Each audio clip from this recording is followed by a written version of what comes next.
ninyo sa inyong ginagawa, sa inyong nakikita, at sa box na ito.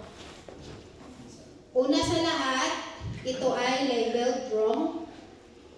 Iba yung labas, Iba yung loob. nasa labas, at iba yung nasa loob. Sige. Ano po?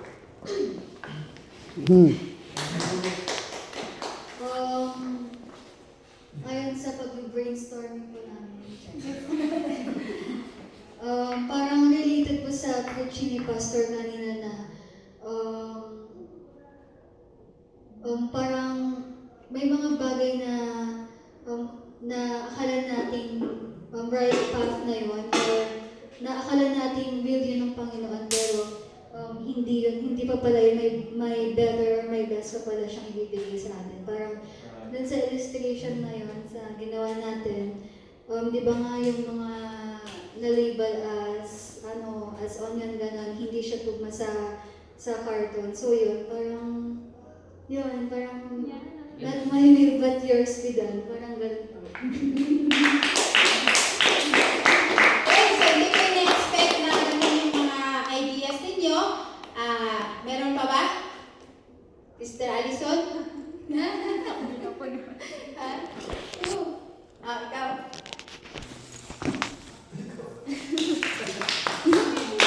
Yan.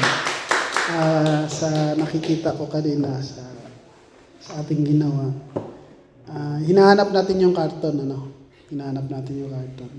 Now, kagaya natin, hinahanap tayo ng Panginoon. Tapos, nung natagpuan tayo ng Panginoon, ay iba yung nasa ating. Iba yung nasa puso natin. Malayo tayo sa kalooban ng Panginoon. Pero may ginawa ang Panginoon. Tayo ay inayos niya. Yun. Tayo ay kanyang inayos at inilagay niya tayo sa talagang tama. Kasi una, hindi tama yung nasa loob natin Pinago tayo ng Panginoon. Yun. Kaya yun, ang blessing na dumating sa ating buhay, natagpuan tayo ng Panginoon. At ngayon, nilagay niya talaga yung tamang kung sino tayo, kung ano tayo sa kanyang harapan.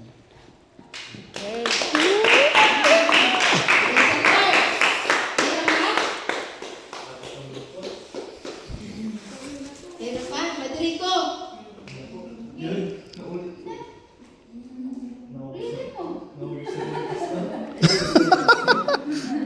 Sige, wala na. Okay. So, yung ginawa natin ngayon ay it is related to our selves. Yung ginawa, yung sinabi niya. Unahan na kita. It is also related to our heart. Heart. Okay? So,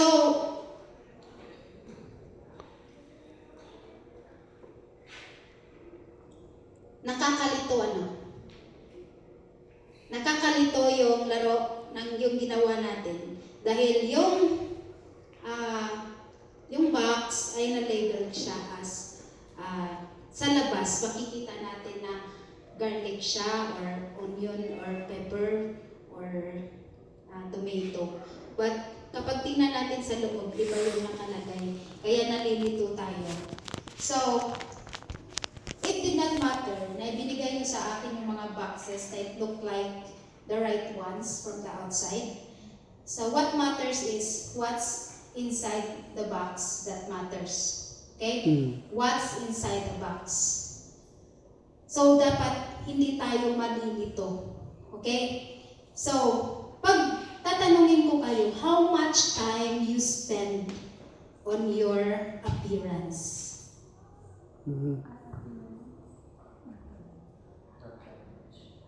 Ilang oras ka ba nakaharap sa salamin, Brother Rico?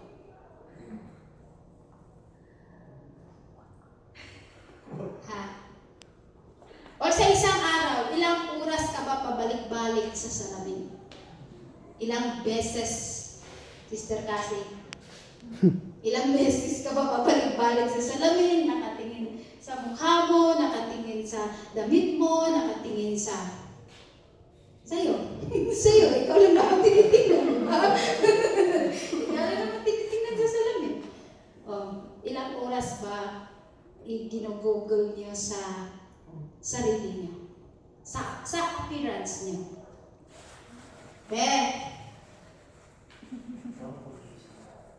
Ikaw, Brother Jalen? Pag-gising ng sister. Pagising lang. Pag-labas ng ilaw sa buhay. Sister Ali.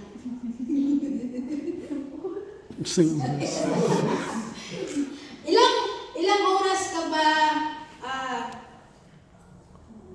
nakatingin sa iyong mukha, sa iyong buhok, sa iyong damit, sa iyong sapatos?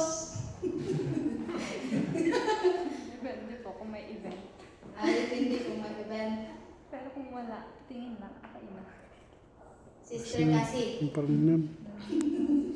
Parang sa babae. Oh, napaisip ba kayo? Napaisip ba kayo na ano kaya yung tingin ng mga tao sa akin na ganito yung damit ko, yung mga ganyan? Ganito yung itsura ko. Parang yung concern mo ay yung sarili mo, yung itsura mo. Napaisip ba? Naisip niyo ba yun? Hindi pa niyo naisip. Buti naman. Or sometimes, hindi man natin naisip yung mga pananamit natin. But sometimes, we probably spend more time thinking and worrying about our appearance than we actually do on our actual appearance. So, mas marami daw tayong oras na ginugugol sa pag-iisip sa ating appearance kaysa sa ginawa natin sa ating physical appearance. Totoo? Ano? Iniisip sa ngayon, ito yung gagawin ko sa buhok ko, ganito. Nag-iisip ka na isang oras na tapos hindi ka pa nakapaligo. Nag-iisip ka pa, marami ka nang iniisip, marami ng oras ang nasayang kaysa gagawin mo in actual. Tama? Man. Diba? Hindi naman masama na gusto nyong maging tingnan kayo na nice, di ba? Parang si Hindi Piolo. naman masama na maging maganda yung outward appearance mo. It is a good thing to care about your outward appearance. But,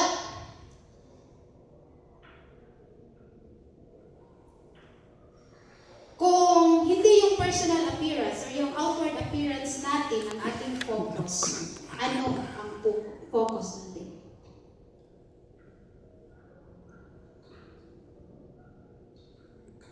Saan tayo nakapokus? Saan nakatuon ang ating Isipan. isipan ng ating sarili? Okay, so, sabi dito, sana ay yung puso natin ay magiging focus natin. Mhm. Why? Because the heart is what God looks at. Diyan nakatuon ang paningin ng Panginoon sa puso natin.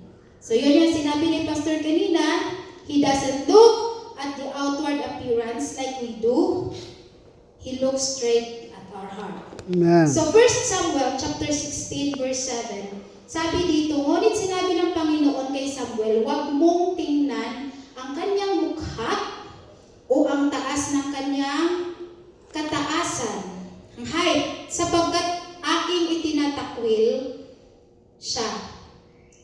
Sapagkat hindi tumitingin ang Panginoon na gaya ng pagtingin ng tao, sapagkat ang tao ay tumitingin sa mukha, ngunit ang Panginoon ay tumitingin sa puso. Amen.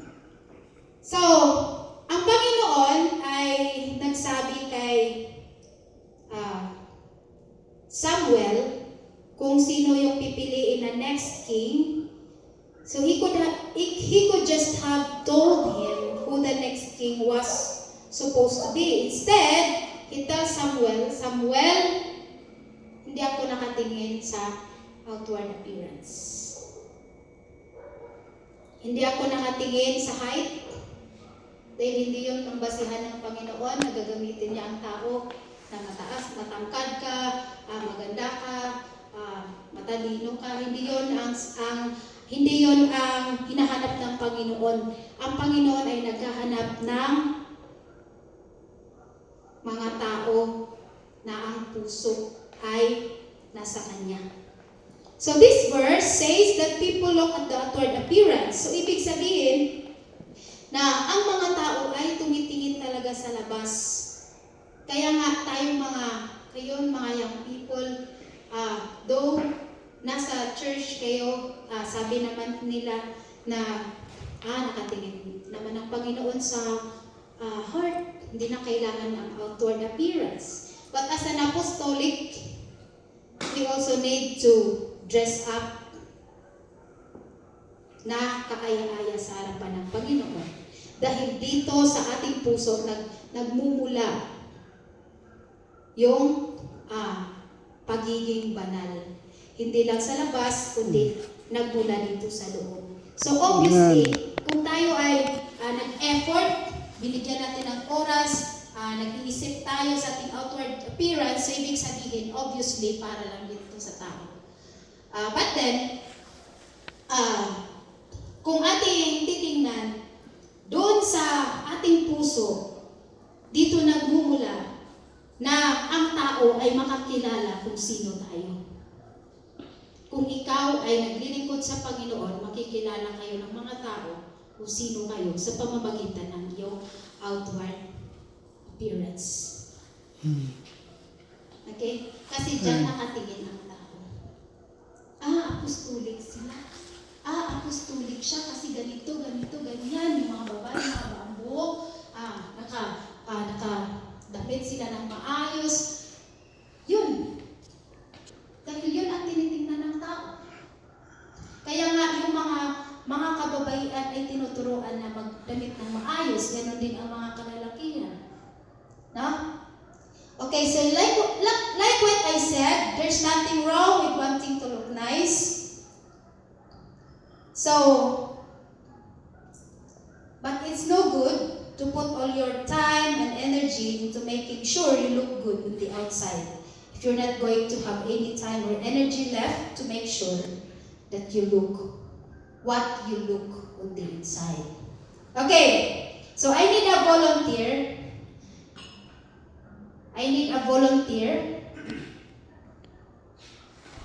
Meron akong 2 baso dito. Magkape muna tayo. I need a volunteer. Brother Rico, kung ikaw yung papiliin, saan baso ang gagamitin mo? Okay, tingnan mo. Pakita mo sa kanila.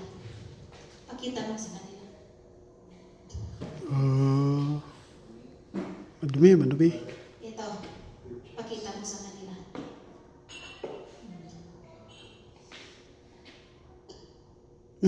Malinis sa loob. Paano yun? Anong masasabi niyo dito sa baso? Kung pupunta kayo sa bahay ko, tapos magkakape tayo, tapos bibigyan ko kayo ng baso ganito, iinom pa kayo? Ayan na, diretso timpla na kape na yan. Ganito? Kami na po yan. Tubig na lang. What if hindi to kape? Ha? Inom kayo? Paano kung hindi nyo nalalaman tapos ganito yung itsura? Ew.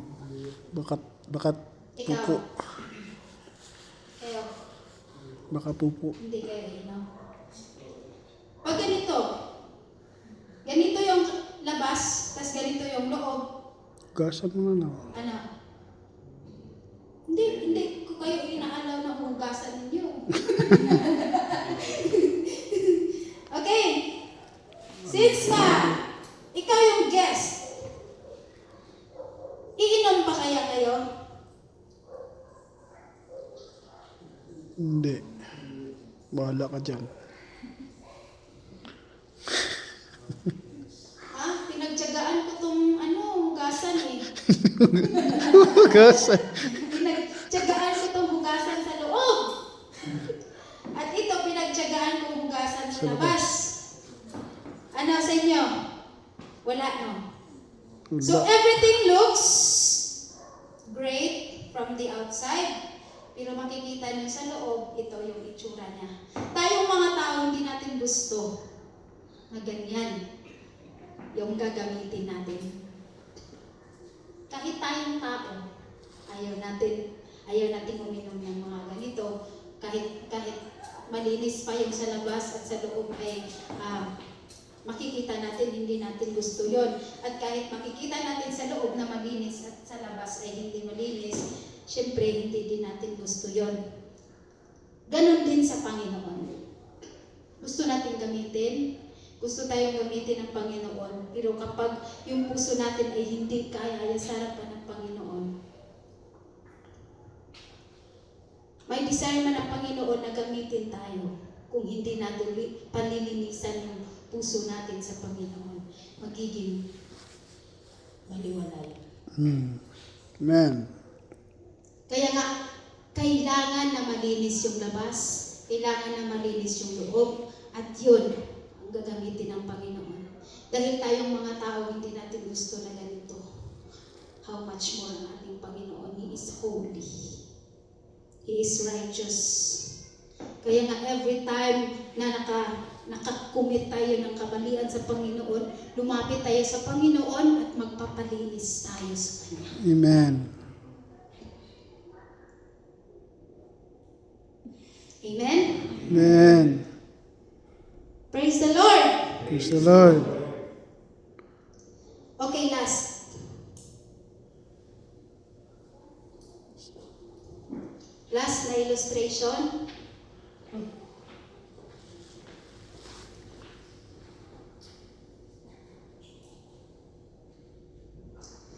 Okay, so Jesus doesn't care how you look to other people.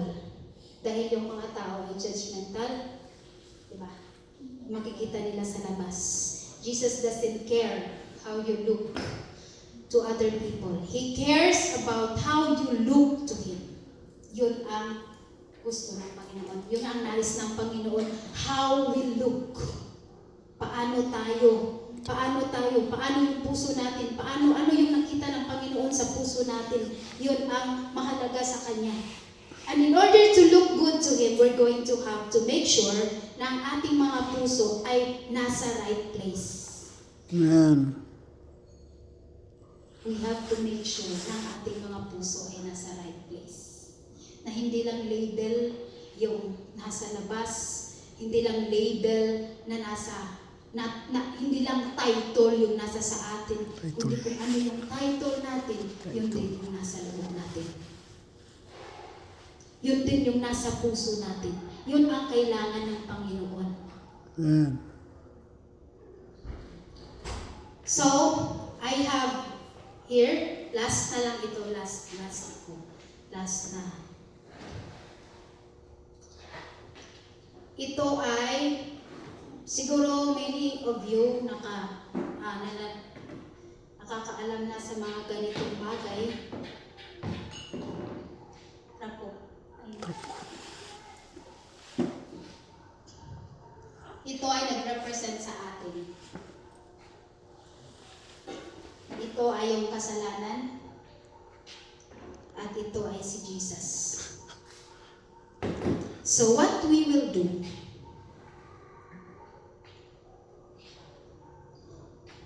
noong hindi pa tayo nabaptize, hindi pa tayo nakareceive ng Holy Ghost, ganito tayo.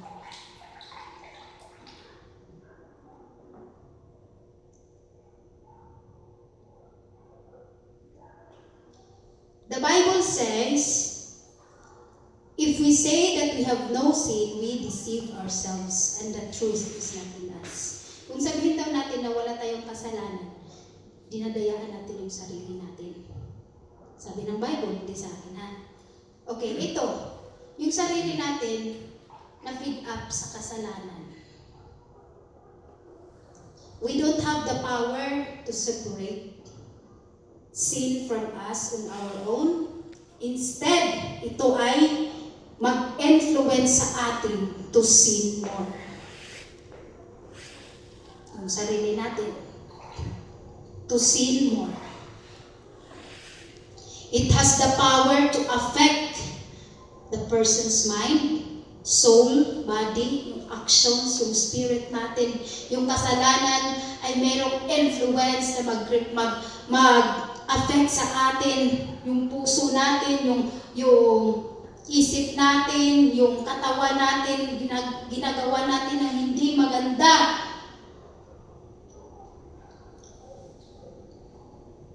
Ano bang magagawa natin? Paano natin i-separate? Dahil sa sarili natin, ganito tayo kadumi. Red, pwedeng black. Ano sa tingin niya dito? Pink. Pink. Ganito tayo. Pwedeng punong-puno tayo sa kasalanan. Hindi ko na lang punuin. Hindi mo maragdagan yan. Kasi gagamitin pa natin to. So when you sin, kapag ang isang tao ay nagkasala, mas madali sa kanya na magkasala ulit. Tama? Amen. Kung ang isang tao ay nag-lie, ano ang lie? Sinungaling. Nagsinungaling, mas madali sa kanya na magsinungaling ulit. Amen. Mas madali sa kanya na gagawa ng bad ulit. One bad behavior pwede na mag-lead sa kanya to do another one bad behavior. Kaya nga, ang sabi ng Bible, though Your sin. kung tayo ay nagkasala, kailangan natin na mag-repent dahil ang Panginoon ay handang mag-forgive sa atin. There is power in repentance. Dahil ang repentance, it is a change of mind, a godly sorrow for sin, turning away from sin. So, ibig sabihin, na-change na yung isip mo, na-change na yung ginagawa mo, you turn away from sin. So, ibig sabihin, tumalikod ka sa kasalanan. Yung regret na tinatawag is still not repentance. Dahil merong mga tao na nagsisisi dahil nahuli. Di ba? Umiiyak dahil nahuhuli sa maling ginagawa. But real repentance is to change one's mind that result a change of action. So, ibig sabihin, when you repent, you change your mind and it reflects your action. Iba na yung ginagawa mo. Hindi na yun yung mga dating gawa. Amen? Amen. So to change your mind about sin, to change your mind about Christ is to change your mind about Christ Himself. So yung repentance that involves dito ay yung pag-recognize natin na yung mga ginagawa natin, yung mga iniisip natin sa nakaraan ay mali, and we determine to think rightly in the future. So ibig sabihin, yung ginawa natin sa past ay binago natin for the future. So a new way of thinking about God, about sin, about holiness, about doing God's will. So ito yung totoong repentance. So there is one more step. Kapag ang isang tao na makasalanan, lumapit sa Panginoon and he is baptized in the name of Jesus for the remission of sins, the Bible says that Jesus was the Lamb of God that took away the sins of the world. So this is Jesus. Try natin. Ready na kamo? Ready na kayo? Kamo? Ready na kayo? Amen. Lo, anong ginawa? Yun ang mangyari kapag tayo ay lumapit sa Panginoon. Gaano man tayo kamakasalanan, kapag ang Panginoon ay maglinis sa atin, Pwede na. tingnan niyo. Kasi yan. Magic? Ano nangyari? Magic? It's not magic. It's the power of God to forgive us our sins. Sundok siya. So after we have been baptized in water and the Spirit, we have been cleansed by God. Amen. Nilinis tayo ng Panginoon, pinatawad tayo ng Panginoon, and we have the access to God. But, hindi ibig sabihin na hindi na tayo magkasala. Hindi ibig sabihin na hindi na tayo magkasala because God has still given us freedom of choice. Amen. Hindi kinuha ng Panginoon yung freedom natin. Yung kalayaan natin na pumili bawat araw, bawat oras, kung anong gagawin natin, kung ano yung pipiliin natin, hindi kinuha yan ng Panginoon. Amen. Binigyan pa rin tayo ng Panginoon ng freedom, hindi tayo ginawa ng Panginoon ng robot. So after we have been baptized in water and Spirit, we still have free will or freedom to choose whether we choose the right thing or the wrong thing. So nasa sa atin. Kaya nga mayroong mga preaching na ginawa si pastor sa atin at kung mayroon mang isang bagay na hindi hawak ni pastor, ayun ang choice natin. Amen. Nasa sa atin pa rin yung choice kung sundin natin ang mga salita ng Panginoon. Nasa sa atin pa rin yung choice na kung iisipin natin ang mga bagay para sa Panginoon. So, ibig sabihin, mayroon tayong choices every day, every minute, every second sa buhay natin na hindi control ni pastor, hindi control ni sister. At kahit ang Panginoon, binigyan din tayo ng freedom doon. Nasa sa atin. The Bible also says that He placed upon Himself the sin of us all. Kaya nga, yung kasalanan natin, ang Panginoon yung nagdadala sa cross ng Calvary para tayo ay mapatawad, para tayo ay malinis. So after you get the Holy Ghost, dahil alam natin na yung Holy Ghost ay tutulong sa atin. After you get the Holy Ghost, hindi ibig sabihin na hindi na tayo magkasala. Meron pa rin mga times na na-fail tayo. Kaya nga, palagi tayong lumalapit sa Panginoon. But the Holy Ghost will help us to resist that sin. Amen. Yung Holy Ghost. Kapag bigyan natin ng pagkakataon na ang Holy Ghost ay tutulong sa atin, ang Panginoon ay tutulong sa atin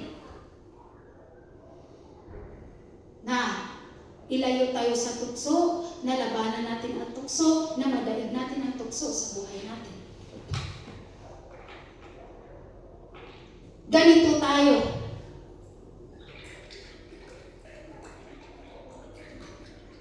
Loh.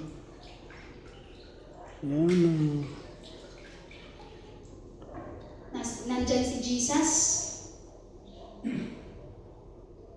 Pwede tayong magkasala dahil sa mga choices natin.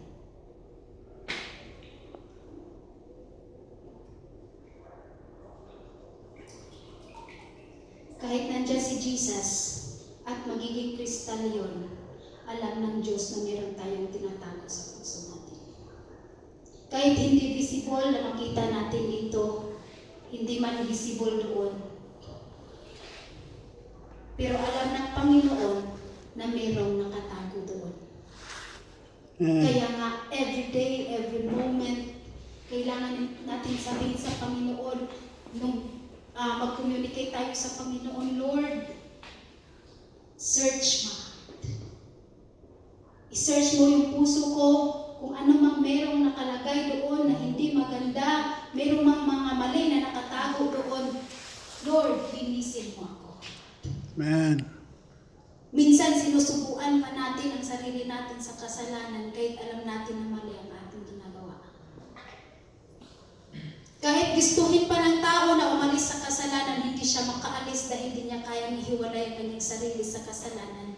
Only Jesus can do it.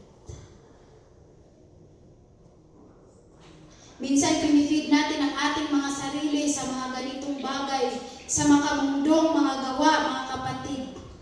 Worldly music, pagmumura, yung fashion ng mundo. Ganito tayo. Gingging, makalaman na gawain, bisyo, drugs, music, vape, lahat ng kalayawan dito sa mundo. di mo magawa.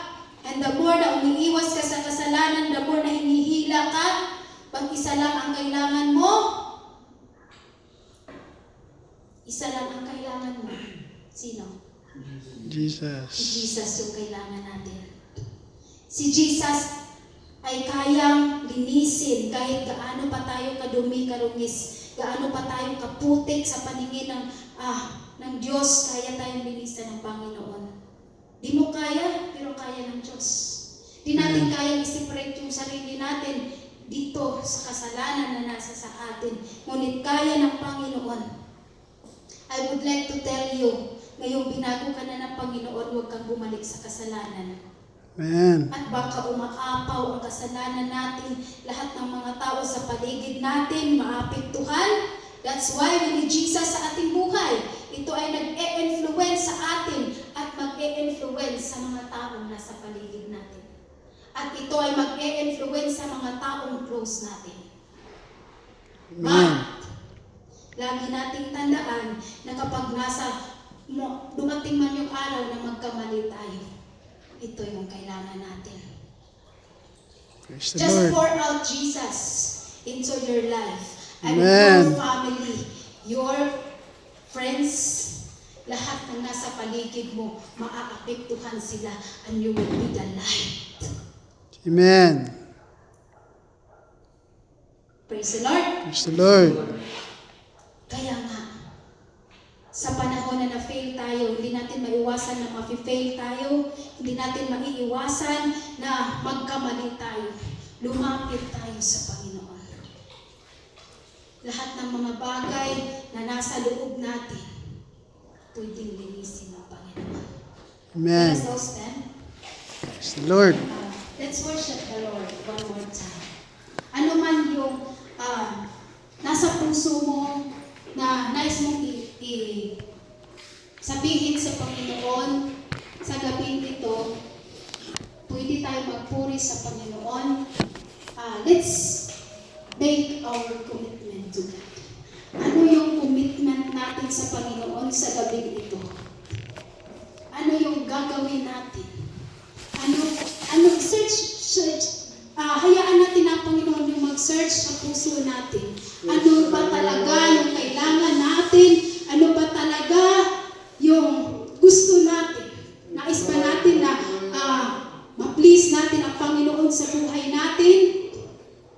Nais ba natin na gamitin tayo ng Panginoon? We need Jesus in our lives. Let's raise our hand. Let's worship the Lord. One more time. Bigay natin yung puso natin. Let's surrender our life to God. Ano man yung naranasan mo ng mga nakaraan, ito yung panahon, ito yung oras na ibigay natin sa Panginoon yung buong puso natin. Praise the Lord. Hallelujah, Jesus. Hallelujah, hallelujah. Gusto natin ayusin ng Panginoon ang buhay natin. Kaya ng Panginoon yan. Kahit ilang beses tayong nagkamali sa ating mga desisyon sa buhay, kaya ng Panginoon na ayusin yung mga buhay natin. Ilang beses tayong nagkamali, ilang beses tayong nadapa. Pero kaya ng Panginoon na ayusin ang buhay natin. Hallelujah!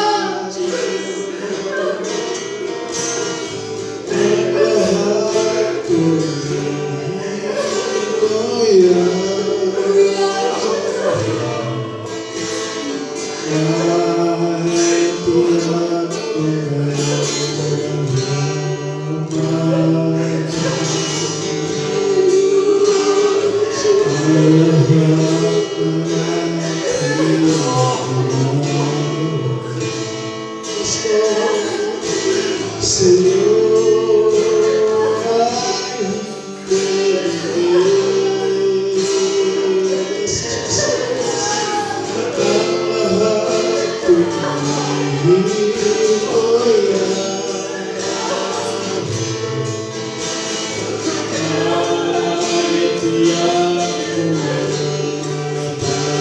Yes,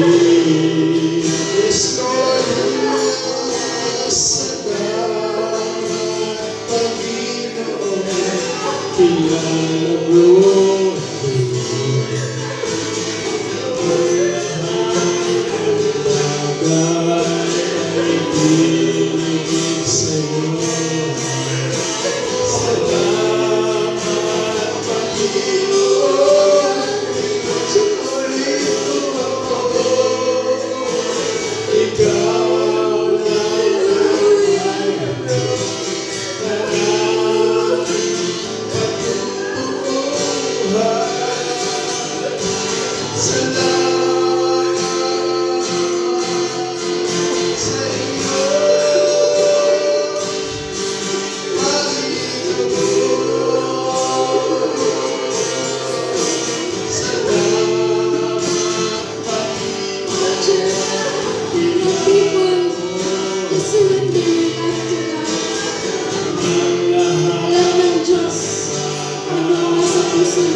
Yes, nandyan siya para tayo ay ituwid, tayo ay ayusin. Salamat sa Panginoon sa kanyang ginagawa sa atin. Salamat na tayo ay kanyang natagpuan. At alam niya ang ating kalagayan, alam niya kung ano nilalaman ng ating puso. Kaya gusto ng Panginoon na i-ayusin. Yes, ikaw na tayo ang makasalanan. Yes, ang tayo makasalanan. Ayon sa biyaya ng Panginoon, tayo ay kanyang pinili ayusin. Tayo tinawad na para tayo linisin. Kaya huwag tayo tumilisan. Lumapit sa Panginoon. Ngayon ka mo, Panginoon, sa ating buhay. Siya naman ang nakapagdinig sa ating kasalanan, sa ating mga pagkakamali. Panatili yung ating ituhin at sa harapan ng Panginoon. Yes, kailangan natin si Jesus. Ating buksan, ating puso sa Panginoon. Yes, nagdamag natin yung ating puso sa Panginoon. Kasi pumasok sa ating buhay. Ating manapagiging sa Panginoon. Yes, iyong patuloy na maglilinis sa atin. Iyong patuloy na mag-sanctify sa ating buhay. Hallelujah. Yes, kasama ko tayo. At ang Diyos na lahat, siya ay isang puso. Siya ang naglinis na sa buhay sa ating puso. Yes, Lord Jesus.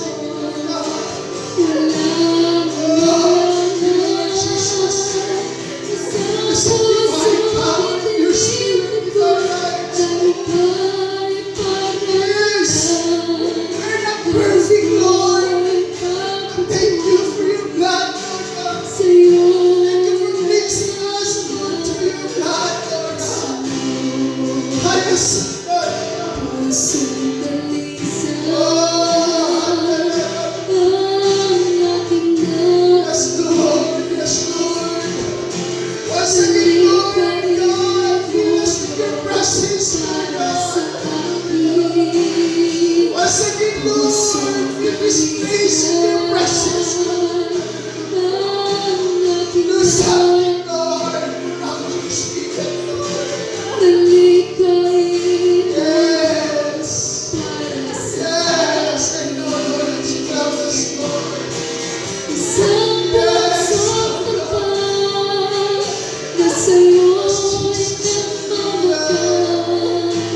Isang puso Blessed be your name, Jesus. wala Lord, lang exalt peace. Lord, for your word, Lord. Thank you for your presence, Lord Jesus. Jesus, ito yung aming kailangan, Panginoon. Yes. Yes, Lord, kailangan namin ituloy, Lord Jesus, sa aming mga pagkakamali. Yes, Lord, kailangan namin yung salita at patuwid sa aming buhay. Lord, I pray na kami magtiwala sa iyo. Kailangan kami, Lord, na makaputos yung aming isip, Lord, sa iyo, Panginoon. Jesus, I pray that you help us. These young people, Lord God.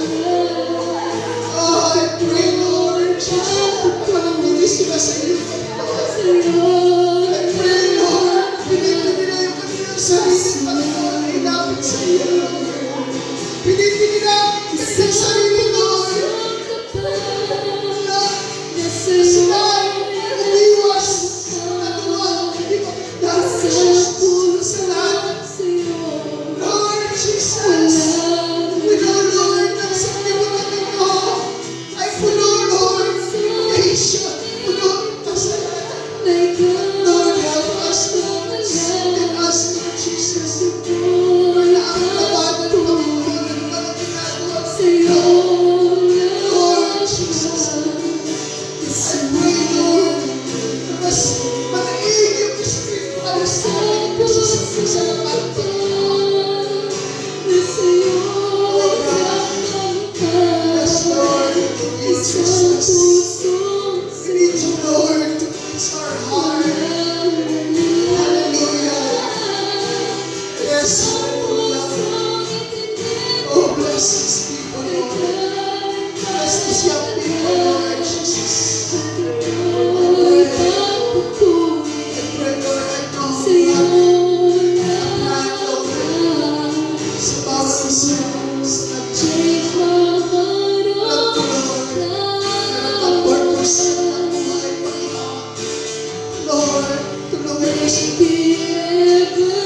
Hindi sila Lord Jesus.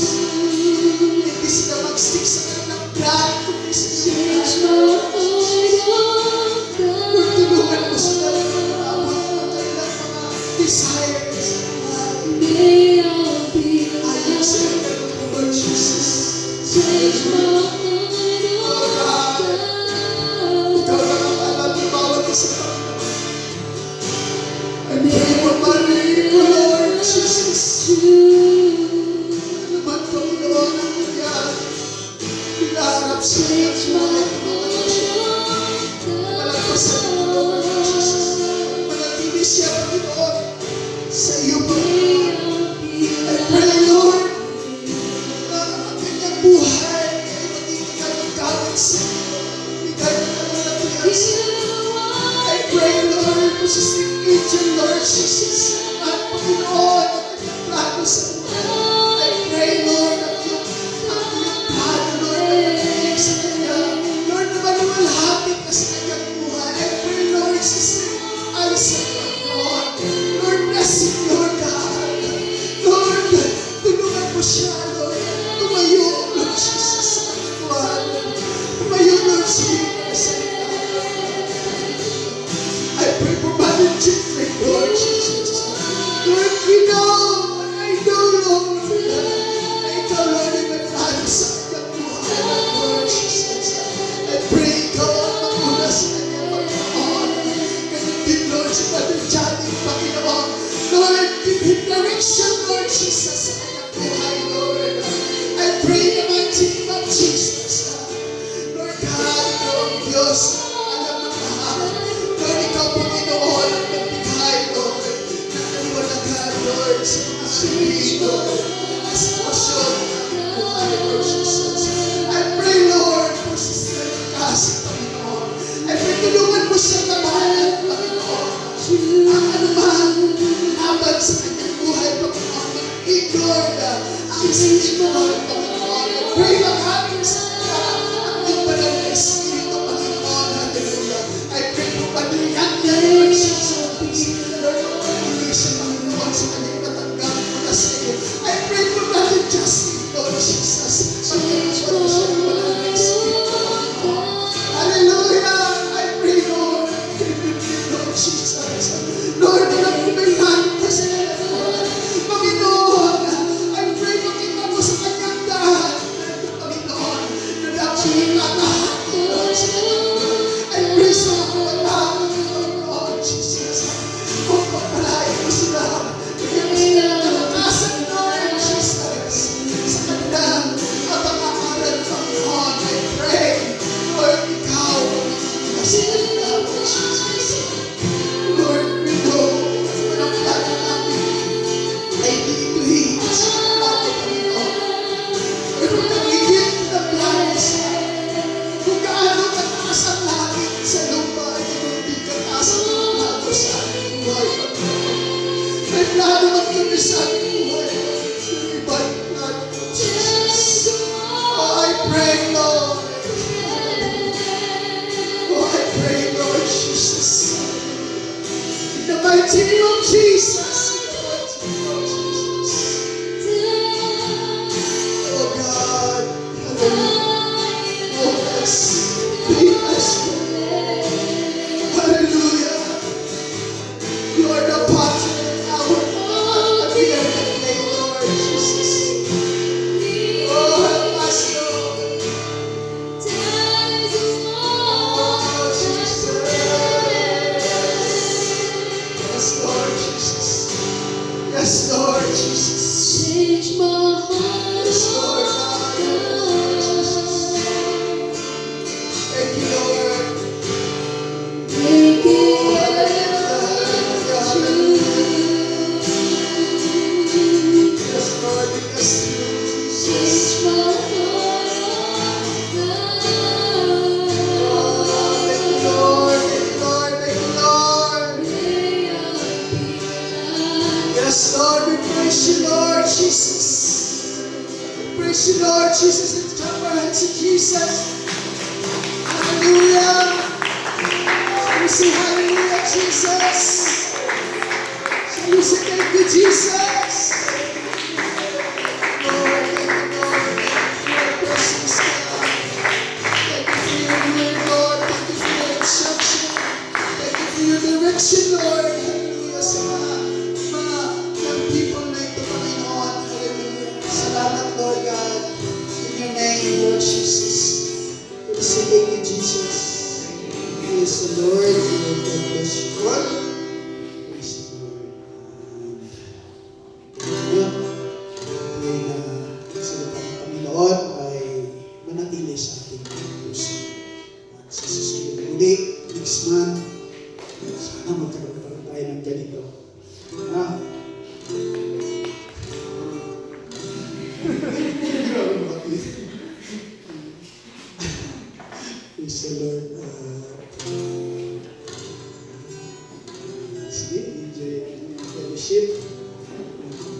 Bali, uwi ka din.